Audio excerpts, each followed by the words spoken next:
Next please.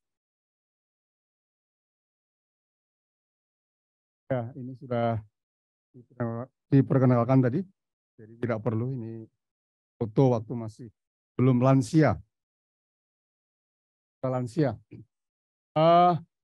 Ini yang saya ingin sampaikan kepada Ibu dan Bapak, inovasi dan inovasi sosial yang nanti tentu akan dijelaskan lebih detail oleh Pak Dr. Kristiat Miko dan rekan saya Prof. Fani. Kemudian kita mencoba melihat kinerja inovasi sosial dan SROI perusahaan peserta Proper 2022. Lalu mengapa Green Leadership itu sebenarnya topik yang diminta oleh panitia kepada saya, tetapi akan saya awali dengan inovasi dan inovasi sosial sebagai background. Lalu kinerja Green Leadership dalam Proper 2022 dan isu-isu Green Leadership 2022. Presentasinya berakhir ketika ada slide tentang pantun. Kalau memang sudah selesai, waktunya habis diingatkan saja supaya segera diakhiri. Next please. Saya sudah jelaskan tadi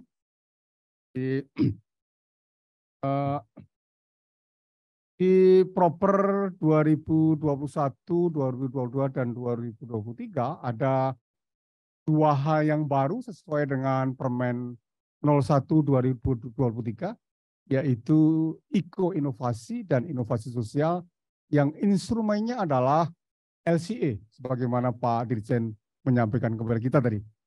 Langsung saja. Jadi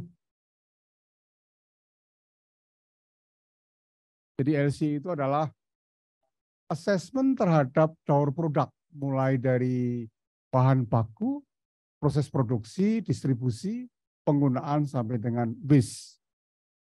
Di setiap lini produksi itu di-assess energi yang digunakan, volume air yang dikonsumsi, emisi yang muncul, limbah yang dihasilkan. Kemudian apa yang bisa dilakukan untuk mengurangi energi, emisi, volume air, timbulan limbah, dampak apa yang bisa dimitigasi, kemudian termasuk juga biaya yang bisa dikurangi. Itu sesungguhnya inti dari life cycle assessment. Di setiap kotak itu Ibu dan Bapak, semacam shopping list gitu. Daftar belanjaan apa yang bisa dilakukan untuk mengatasi apa yang saya sampaikan tadi. Nah, LCA juga menjadi instrumen untuk menetapkan program inovasi sosial. Hotspotnya di mana? Hotspot itu adalah dampaknya di mana? Apakah ada yang bisa dilakukan untuk menanggulangi masalah yang dihadapi oleh masyarakat? Karena inovasi sosial itu by definition adalah mengintegrasikan masalah yang dihadapi oleh masyarakat, kemiskinan, stunting, kurang gizi, kumuh, banjir, abrasi, ke dalam kebijakan, strategi, dan program perusahaan terkait dengan LCA tadi.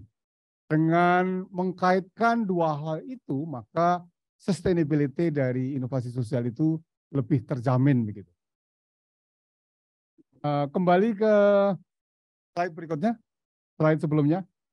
Ya, nah dengan LCA itu Ibu dan Bapak, inovasi itu akan menghasilkan efisiensi energi, akan menghasilkan efisiensi penggunaan air, akan menghasilkan pengurangan emisi, timbulan limbah, dan peningkatan keanekaragaman hayati. Itu inovasi. Dan juga produknya itu ramah lingkungan begitu. Nah, itu adalah persyaratan untuk menjadi hijau. Next, please. Next. Next lagi. Nah, di Proper 2022 itu yang inovasi ada dua tahapan presentasi bagi perusahaan-perusahaan yang ditetapkan sebagai kandidat Propermas. setelah melewati 3 kali hijau. Kenapa 3 kali hijau? Untuk meyakinkan bahwa sistem di perusahaan itu sudah terbangun dengan baik, ada konsistensi begitu. Nah, para kandidat itu pertama adalah presentasi tentang inovasi sosial dan SROI di hadapan tim teknis yang termasuk di dalamnya adalah Pak Dr. Christian Miko dan Pak Profani. Kemudian yang kedua adalah presentasi dari CEO keseluruhan. Jadi kalau Pertamina yang punya subholding, hulu, refinery, dan distribusi, itu adalah Bu Nike Widiawati. Di PLN adalah Pak Termawan, Mas Darmo. Tentang bagaimana membawa perusahaannya itu dari subholding itu, dari industrial culture menuju ke sustainable culture melalui Future Fit company. Next please. Nah ini adalah kriteria inovasi sosial. Pak Dirjen tadi mengatakan kebaruan itu adalah handal di dalam menanggulangi masalah yang dihadapi oleh masyarakat. Yang kedua adalah menyasar kepada kelompok marginal. Kalau emas harus sempurna, marginal. Kemudian core business itu terkait dengan LCA tadi, instrumennya, menjawab kebutuhan, tadi sudah saya sampaikan, meningkatkan kapasitas sosial itu adalah kompetensi dari kelompok masyarakat di dalam mengendalikan, mengorganisasi program-program inovasi sosial dan juga kalau ada kelembagaan. SROI nanti akan disampaikan Prof. Fani. Lalu status inovasi sosial nanti akan secara detail disampaikan oleh Pak Christian Miko. Next please. Nah ini adalah kinerja inovasi sosial dan SROI tahun 2022. Jadi 21 perusahaan itu adalah Pertamina, kemudian PT PLN yang punya 2 anak perusahaan, PT Indonesia Power itu 9, Vice Presidennya ada di sini, Bu Aryati. Kemudian Nusantara Power itu 5, lalu ada perusahaan-perusahaan yang lain, diantaranya Sito Muncul, Pak Adi. Harus saya sebut karena tetangga itu, di Semarang gitu. Dan perusahaan-perusahaan yang lain. Total adalah 51, next terus, dari 102 kandidat. Bukan dipas-paskan gitu, 102 lalu diambil 50%, 51 enggak. Memang melalui penilaian yang ketat gitu. Terus mumpung belum diingatkan moderator. Next please, terus aja. Terus aja, lewat aja. Nah, lewat aja. Terus, nah ini adalah penilaian Green Leadership tahun 2022. Dan Bapak lihat sini, dari 102 perusahaan itu diwakili oleh 16 perusahaan. Ada perusahaan-perusahaan yang mewakili tunggal begitu, seperti Sito Muncul itu, Sito Muncul saja. Kalbo Farma juga 1 perusahaan saja. Tapi Pertamina mewakili ada 51 perusahaan kalau tidak salah. Mas Termo, PLN itu mewakili juga banyak perusahaan. Ini adalah Ibu dan Bapak bisa lihat nilai presenter, kemudian aspek-aspek itu ada aspek tentang polusi, energi, dan sebagainya. Nanti akan saya jelaskan secara singkat. Next please. Nah, mengapa Green Leadership? Jadi kita sekarang ini menghadapi tidak hanya global warming gitu kata Pak Wamen itu, tapi adalah global boiling. Global warming kan pemanasan global ini sudah mendidih gitu. Karena sudah ada di sekitar kita, global boiling. Kita harus mengurangi global emisi kita sampai angka 45% pada 2030 dan menahan laju emisi itu kurang dari 1,5 derajat, sekarang sudah 1,3. Kalau tidak, maka akan terjadi bencana global. Next, please. Next. Nah, ini adalah net zero emission yang diputuskan di Perjanjian Paris 2015, di mana kita juga menjadi bagian daripadanya yang punya komitmen untuk net zero emission pada 2060. Negara-negara yang lain berkomitmen lebih awal. Next, please.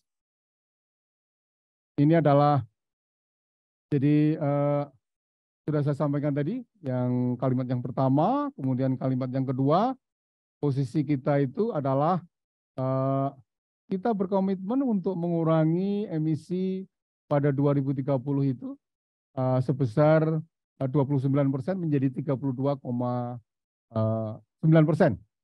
Next, please. Fakta menunjukkan bahwa kita masih tergantung pada energi fosil sekitar 87,3. Itu membawa implikasi yang pertama adalah ketergantungan kita pada energi fosil yang suatu ketika akan habis seperti minyak.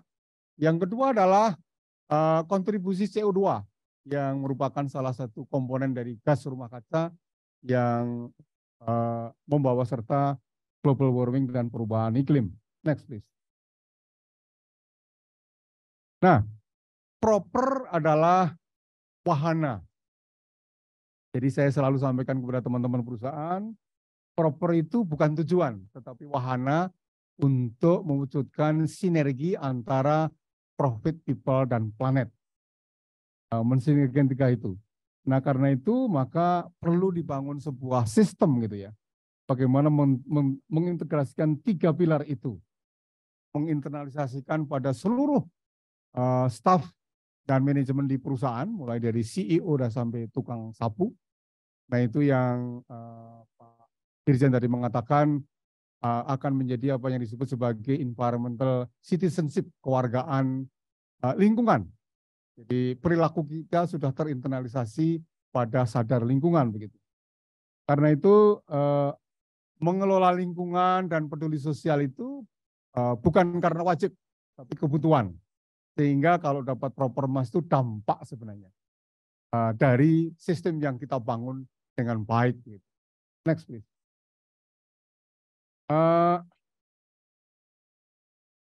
Mengapa green leadership? Jadi di slide yang pertama ini kira-kira bunyinya adalah, mohon maaf kalau terlalu banyak kalimat seperti mengajar di kelas begitu ya. Kira-kira pesannya adalah green leadership itu menjadi kunci bagi transformasi bisnis ke arah kinerja lingkungan yang lebih baik. Jadi kunci berubahnya strategi menuju ke arah adaptasi dan menghadapi tantangan ke depan. Saya kira sudah bukan zamannya lagi kalau sebuah perusahaan itu orientasinya hanya pada profit. Jadi, begitu banyak tekanan. Kalau tahun 80-an itu government pressure dalam bentuk command and control peraturan perundangan. Tapi lalu kemudian berkembang ada community pressure, kelompok-kelompok sosial, masyarakat sipil. Lalu ada consumer pressure. Jadi konsumen-konsumen bersedia menerima produk kalau itu ramah lingkungan. Kemudian ada investor pressure. Jadi ESG itu adalah investor pressure. Ketika ESG kita dalam kondisi yang risk, maka tidak akan menarik bagi investor untuk menanamkan modal di perusahaan kita. Kemudian financial institution risk. Jadi perusahaan-perusahaan yang hanya dapat biru, sulit mendapatkan akses pada lembaga keuangan. Jadi sudah saatnya kita untuk menghadapi tantangan beradaptasi itu. Next, please. Slide ini memberikan pesan bahwa dengan green leadership itu memberikan inspirasi tentang visi green, identitas green, kemudian perusahaan yang green, cara berpikir green. Kemudian adalah kreativitas, menunjukkan kreativitas. Sehingga dengan demikian Ibu dan Bapak, green leadership itu sebuah bentuk kepemimpinan yang bukan transaktif gitu ya. Transaktif itu saya memberikan kesempatan kepada Anda kalau Anda kemudian memberikan manfaat balik kepada saya. Tetapi transformatif leadership, sebuah kepemimpinan yang membangun sistem begitu. Jadi bukan mumpung kuoso ya, tetapi kekuasaan itu digunakan untuk memberikan pemahaman yang baik. Saya kira Wali Kota Surabaya, Bu Risma itu memberikan contoh orang wali kota yang mampu menumbuhkan transformatif leadership dalam bentuk green, hijau royo-royo, dan sampai sekarang masih bagus, artinya sistemnya terbangun dengan baik. Dan sesungguhnya apa yang dilakukan oleh Bu Risma dan Bupati Wali Kota yang green itu bisa mengatasi political transaktif yang sekarang ini banyak dikeluhkan sebagai salah satu masalah.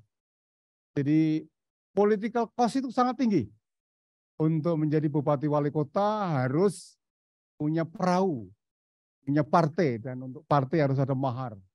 Ketika seperti Bu Risma, bukan Bu Risma yang melamar kepada partai, tapi justru partai yang melamar kepada Bu Risma. Mudah-mudahan banyak risma-risma yang lain di bupati, kabupaten, dan kota yang itu adalah menginspirasi bagi perusahaan. Next, please. Berikutnya ini adalah slide ini memberikan pesan bagaimana kita go beyond the current work. Jadi kreativitas, inovasi bagi manajemen dan karyawan itu akan muncul diinspirasi oleh para pimpinan. Jadi kalau Prof. Joni ketika menjadi rektor itu hobinya tenis, pasti diikuti oleh anak buahnya tenis semua begitu.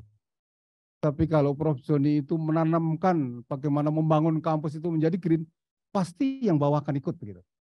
Nah itu. Jadi memimpin itu kesempatan untuk menumbuhkan sesuatu yang positif bagi lingkungan kita. Next please.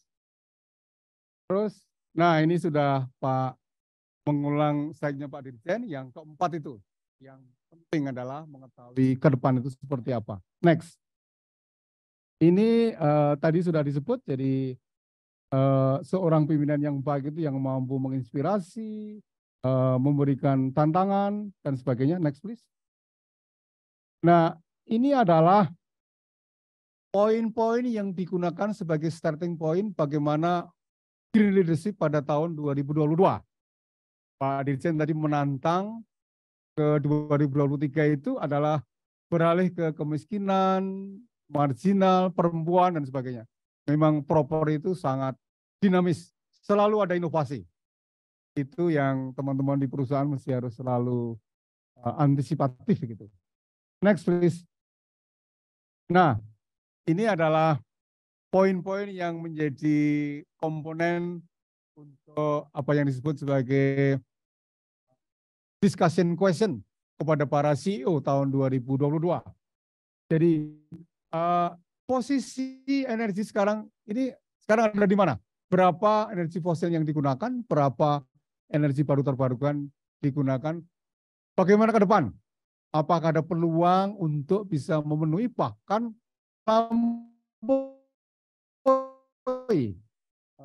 dari target?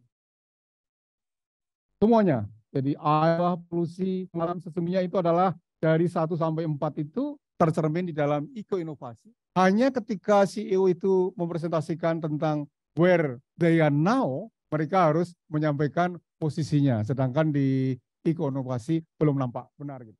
Nah yang kelima dan keenam itu berkaitan dengan aspek sosial, itu kepada karyawan, kemudian juga kepada masyarakat sekitar. Ini adalah kesehatan ekosistem dan masyarakat. Artinya keberadaan dari perusahaan itu membawa serta lingkungan yang baik dan komunitas yang baik bagi masyarakat sekitar. Next please. Ini sudah saya jelaskan. yang ditanyakan oleh kepada CEO dari para anggota Dewan Proper kemarin tahun lalu. Next please. Jadi sebagaimana saya sampaikan, seorang CEO bisa mewakili kandidat Propermas yang jumlahnya seperti Pertamina ini. Dari hulu refinery sampai dengan Patraniaga sekitar 57 perusahaan. Next please, tetapi ada yang single seperti Sito Muncul, KB Pharma. Nah, what lesson can we learn from presentasi dari para CEO itu? Masih banyak subholding yang rely on energi fosil. Dia harus berubah. Kemudian masih banyak menggunakan air tanah, timbunan limbah juga masih tinggi. Next please. Ini salah satu contoh sebuah perusahaan, ini bukan iklan, fakta saja, komitmen dari Exxon di dalam memberikan kontribusi untuk net zero emission Indonesia 2060. Next. Nah, udah selesai. Alhamdulillah. Surabaya, kota pahlawan. Yang cakep itu siapa? Tanjung Perak di ujung pangkah. Cakep. Terus merajut inovasi dan kepemimpinan lingkungan untuk hari esok Indonesia yang lebih cerah.